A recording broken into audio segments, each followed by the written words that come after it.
Uruguay के मोंटेविडियो से Santiago के लिए एक एयर फोर्स फ्लाइट 571 ने उड़ान भरी। फ्लाइट में 40 यात्री और 5 क्रू मेंबर सवार थे। किसी को अंदाजा भी नहीं था कि ये सफर उनके जीवन का आखिरी सफर बन जाएगा। सैंटियागो के रास्ते में भयंकर एंडीज पर्वत थे, जहां से फ्लाइट का सुरक्षित निकलना नामुमकिन जैसा था, और वही हुआ जिसकी किसी ने कल्पना तक नहीं की थी। फ्लाइट 571 एंडीज की बर्फीली पहाड़ियों से टकराकर क्रैश हो गई। लेकिन कहानी यहीं खत्म नहीं होती।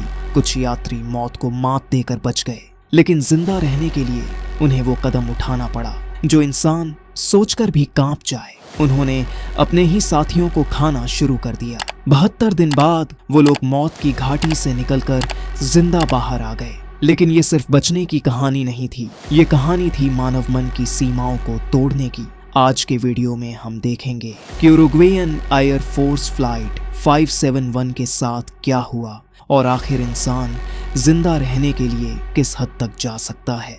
लॉजिकल डॉक्यूमेंट्री में एक बार फिर आपका स्वागत है।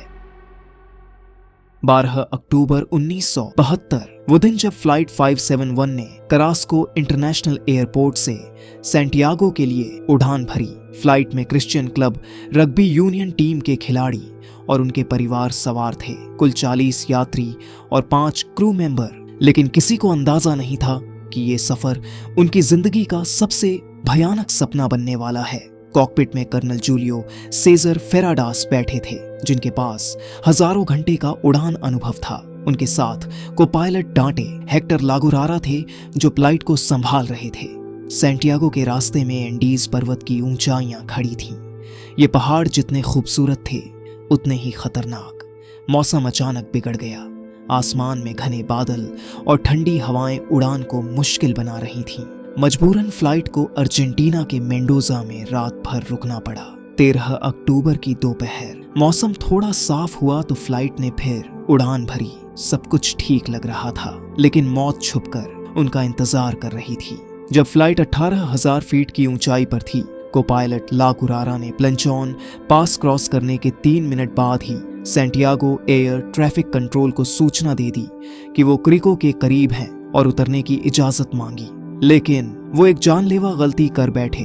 फ्लाइट अभी भी एंडीज की बर्फीली चट्टानों के ऊपर थी। घने बादलों की वजह से जमीन साफ नहीं दिख रही थी। जब फ्लाइट उतरने लगी तो पहले हल्की झटकों ने यात्रियों को हंसने का मौका दिया, लेकिन जैसे ही उन्होंने देखा कि विमान पहाड़ों के करीब जा रहा है, उनकी हंसी डर में बदल गई। और फिर पायलट ने फ्लाइट को सीधा करने की पूरी कोशिश की, लेकिन बहुत देर हो चुकी थी। विमान तेज रफ्तार से बर्फीली चट्टानों से टकराया। कुछ ही सेकंड में हंसी खुशी का माहौल चीख पुकार में बदल गया।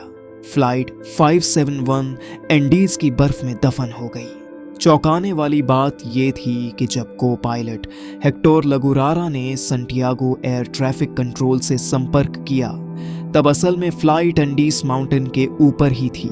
घने बादलों की वजह से नीचे पहाड़ ठीक से दिखाई नहीं दे रहे थे।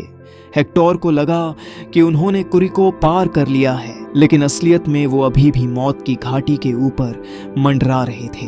जब उन्होंने नॉर्थ साइड मोड़कर लैंडिंग की परमिशन मांगी, तभी मुसीबत शुरू हुई। जैसे ही फ्लाइट नीचे उतरने लगी, पहले हल्का झटका लगा, जिसे पैसेंजर्स ने मजाक में लिया, लेकिन जल्द ही सभी की हंसी सन्नाटे में बदल गई जब उन्होंने देखा कि फ्लाइट पहाड़ों के बेहद करीब से उड़ रही है। पायलट्स ने सामने खड़ी काली ऊंची पहाड़ी को देखा तो हॉरर फिल्म जैसा मंजर सामने था।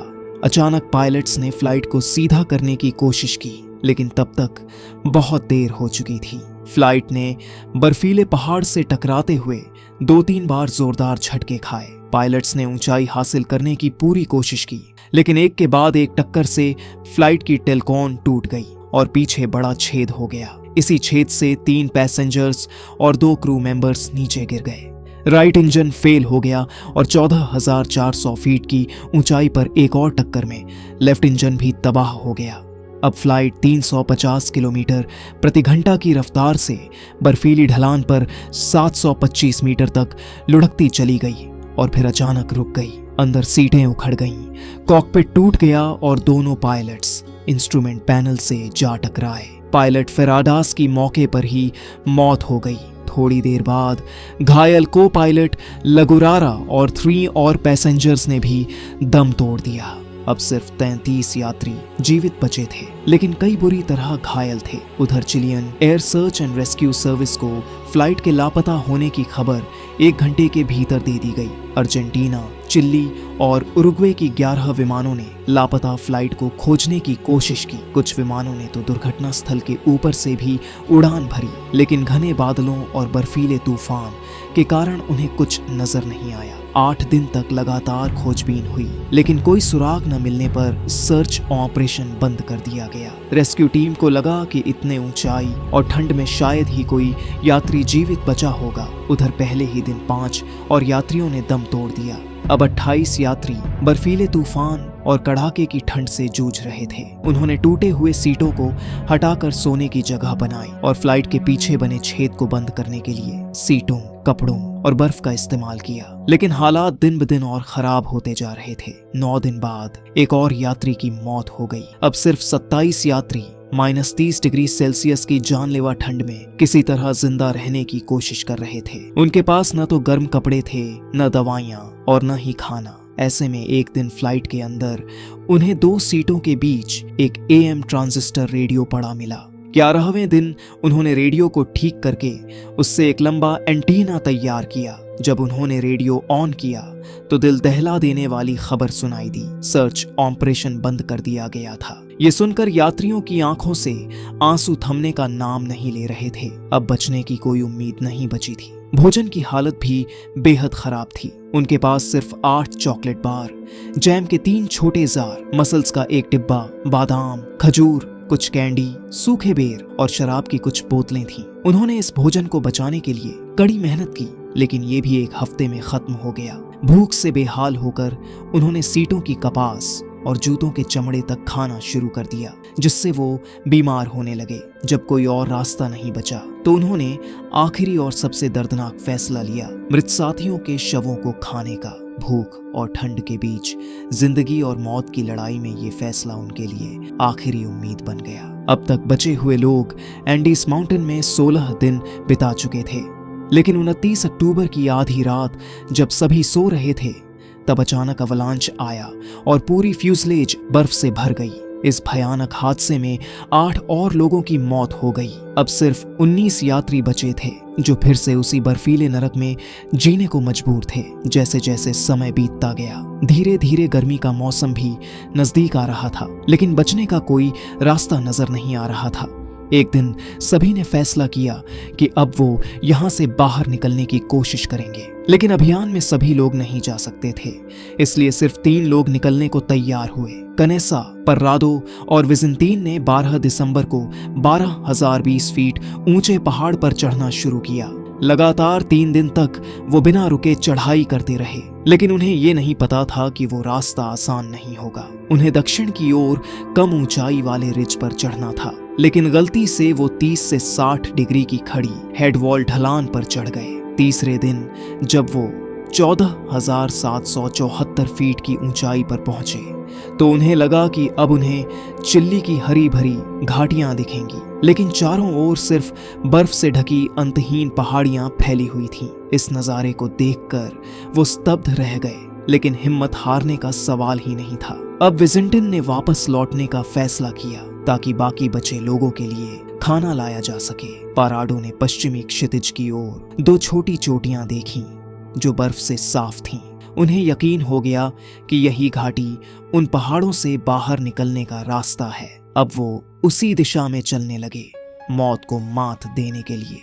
लगातार 7 दिन चलने के बाद पर्रादो और कनेसा उस घाटी तक पहुंच गए जिसे पर्रादो ने पहाड़ की चोटी से देखा था। यहाँ रियो सन होसे का स्रोत मिला, जो आगे चलकर रियो पोर्तियो से होता हुआ लोस मैतेनेस में रियो अजूफ्रे से मिल जाता है। लेकिन कनेसा अब पूरी तरह थक चुकी थी और आगे चलने की हालत में नहीं थी।